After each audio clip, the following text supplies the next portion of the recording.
Hello, everyone, and welcome to another episode of Jam Week Fall 2020.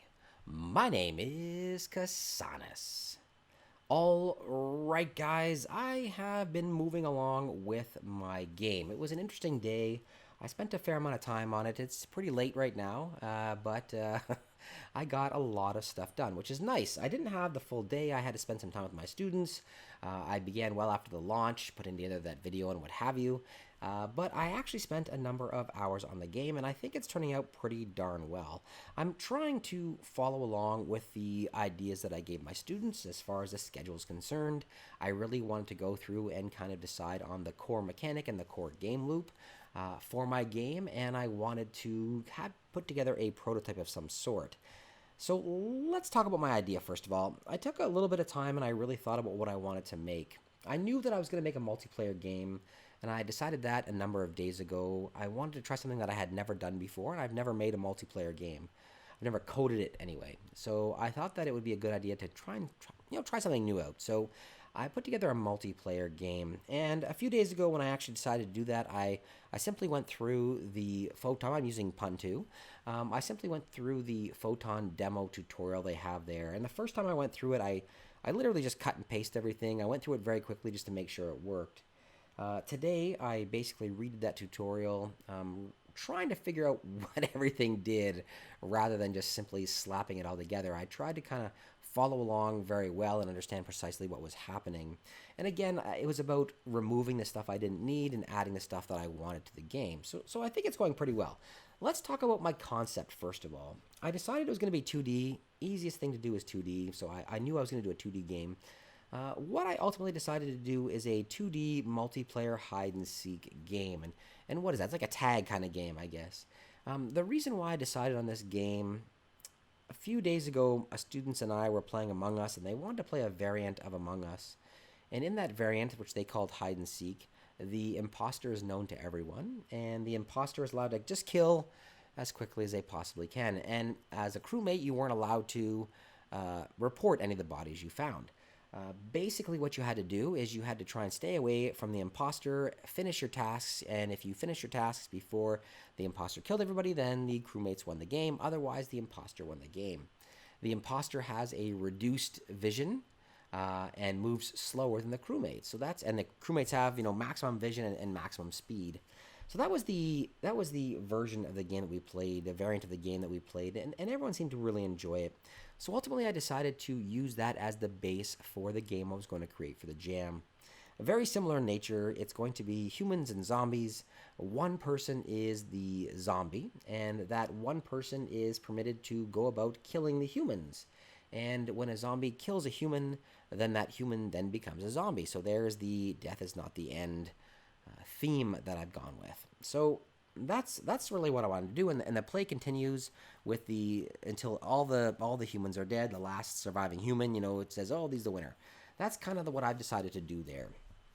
I've got a core mechanic, which is going to be the zombie killing on the zombie side, and a core mechanic of hiding on the human side is what I had originally decided. It's changed a little bit, I think, now that I've got a lot of it done.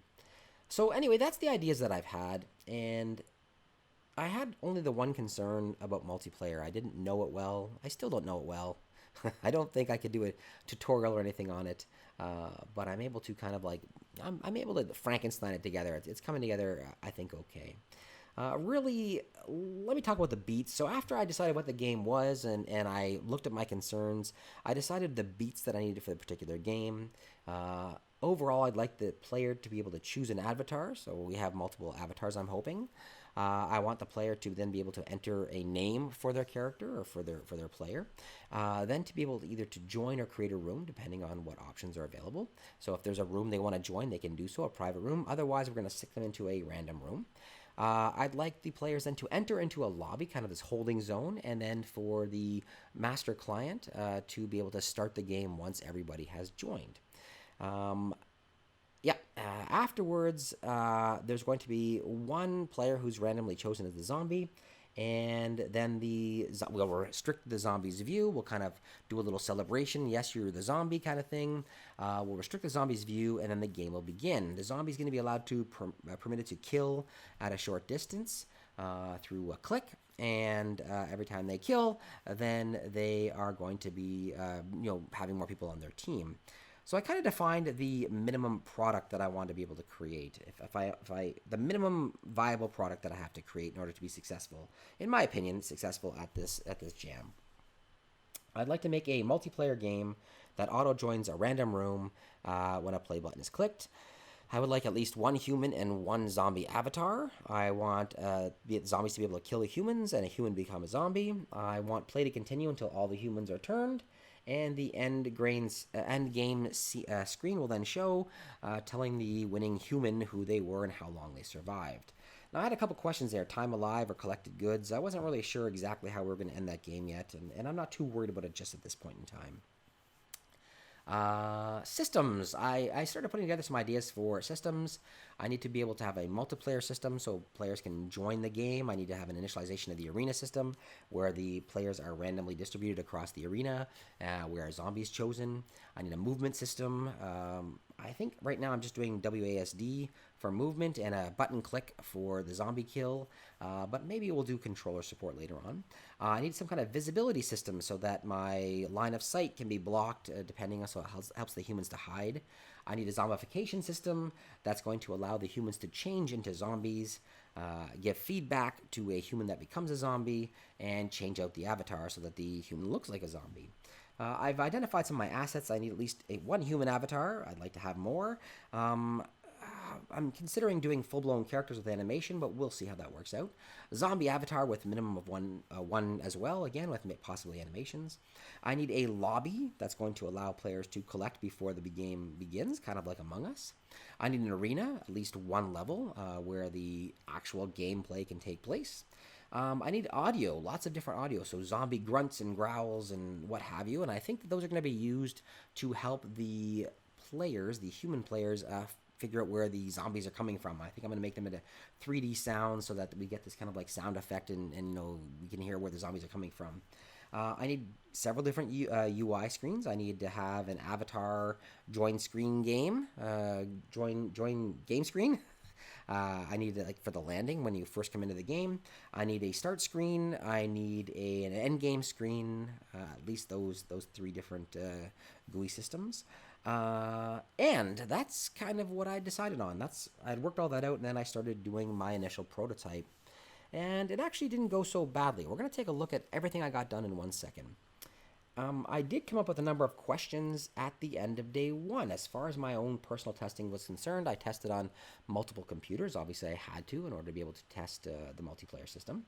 But after playing it a little bit, I played a little bit with my kids to see if it was any good. They liked it, but they're 8. They like anything that Daddy does. So I guess it's not really a true test of the game itself. My questions were, should we allow the humans to fight back? And if yes, then we have to be able to allow the zombies to respond. Right now I have a single click kill button, and I don't know if I like that. Instead of a single click, I might set up a special button on the UI for the zombies. I'm not sure yet. We're going to figure that one out later. Question whether or not we should be able to kill multiple targets. At this time, I'm leaning towards no. I've got it set up so you can only kill one target at a time. You pick a target and you keep that target as long as it's within range. But maybe we want to set it up so that if there's 4 zombies or 4 humans in range, we kill all 4. I'm not really sure about that yet either. Timed or collected goods. I wasn't sure about how we're going to end this game or what the winning conditions should be. Yes, it's going to be about the last human surviving, but maybe I want to set up a condition in which the humans can win as well. So right now I'm kind of leaning towards a King of the Hill with a randomly changing hill location. So as the hill changes locations around the level, this is going to force the humans to move. I need a reason why the humans are being forced to move around the map. And that actually might do it. Setting up a King of the Hill kind of game where it keeps on moving, and if you get a certain amount of time spent within the hill, with even one human within that hill, then the humans can win the game. I'm considering that, so it's not always about everyone losing all the time. I mean, I guess the zombies end up winning all the time, but in that particular situation, I would allow for the humans to win as well. I'm also giving consideration to having a weapon spawn on the map to allow humans to defend themselves. But let's say it's a shotgun, and that shotgun is going to have 8 shells associated with it, and there's only one of them on the map at any given time. And again, the point of this, it's going to be hidden on the map somewhere, randomly spawned area, and the point of this is that the humans then might want to run around and find this weapon to kind of defend themselves. And each time that the weapon runs out of bullets, we'll set it up so that a new weapon spawns and the old weapon is just kind of trashed. So this is going to keep the players running around as well, not just, sitting stationary in some corner of the map and not doing anything. That's kind of the way I'm leaning right now. And this is based on my first day, the end of my testing, and what I got done as far as the game is concerned. So, as I promised you guys, let's take a look at the game. Let's take a look at what I got done on the first day. Okay guys, here we are inside of Unity, and this is basically what I have going after the first day. I'm just going to hit play here, and I've got another instance running over there just so we can show you the interaction. When you start the game right now, I've got this really simple join screen.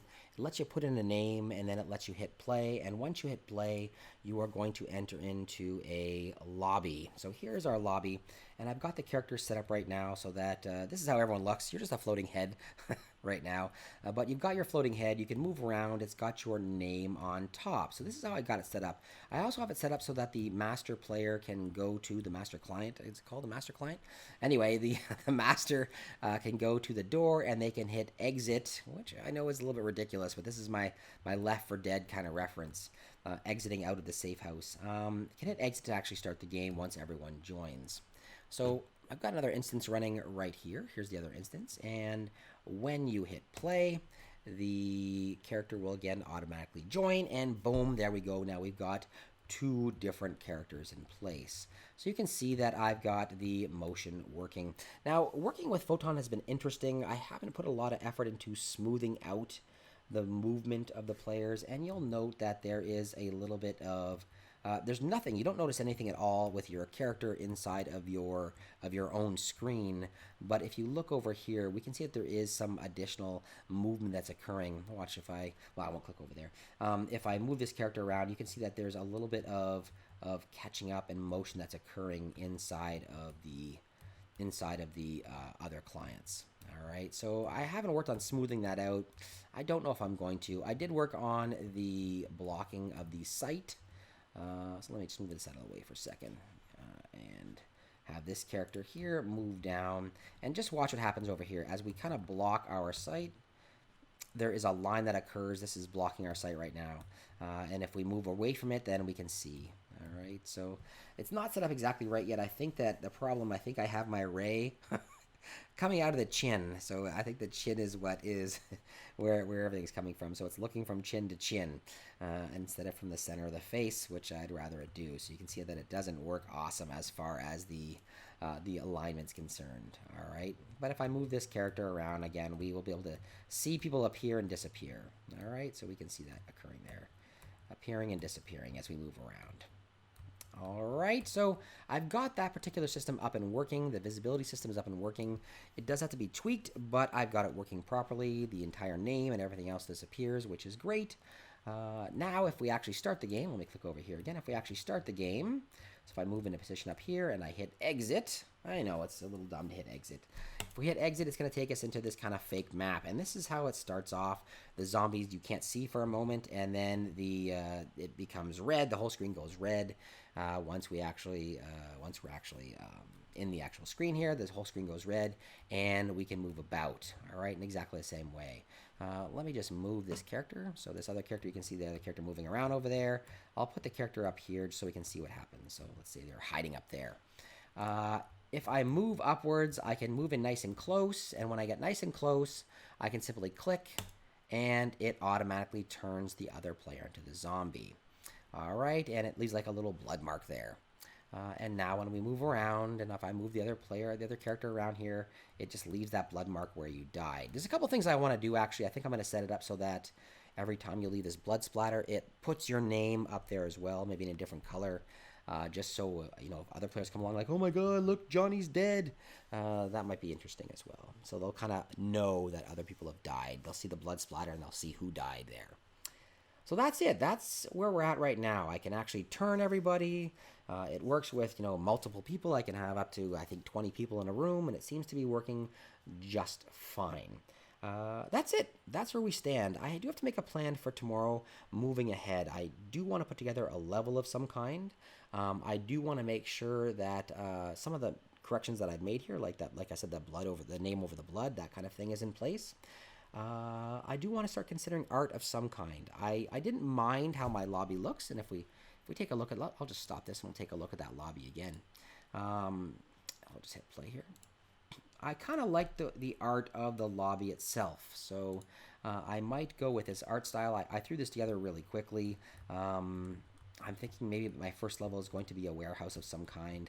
I might leave it just as heads for now. I'm really not sure. But this is where we're at. This is one person doing this on their own. I don't feel too bad about what I got accomplished. You can see kind of the art level here. I might try and do that same look later on, make it larger, make it kind of a warehouse, I think, for my first level, spots for the people to hide, open spaces for them to dodge around the zombies, that kind of thing. It's going to take some thought. It's going to take some thought. I got at least one more full day of prototyping, so I'm actually pretty pleased with how far I got after the first day. In fact, I'm pretty close to my minimum product already, so that's pretty pleasing. Anyway, guys, that's it. There'll be another update again tomorrow. I hope you enjoyed it. If you did, let me know down below with a thumbs up, and if you didn't, a thumbs down is perfectly fine, guys. I will keep you updated on how I've done, and I'm hoping to show you how my students are doing too. Alright, guys, thumbs up, thumbs down, comments down below, and if you haven't done so, please take a few seconds to subscribe. Have yourselves a wonderful day, everyone.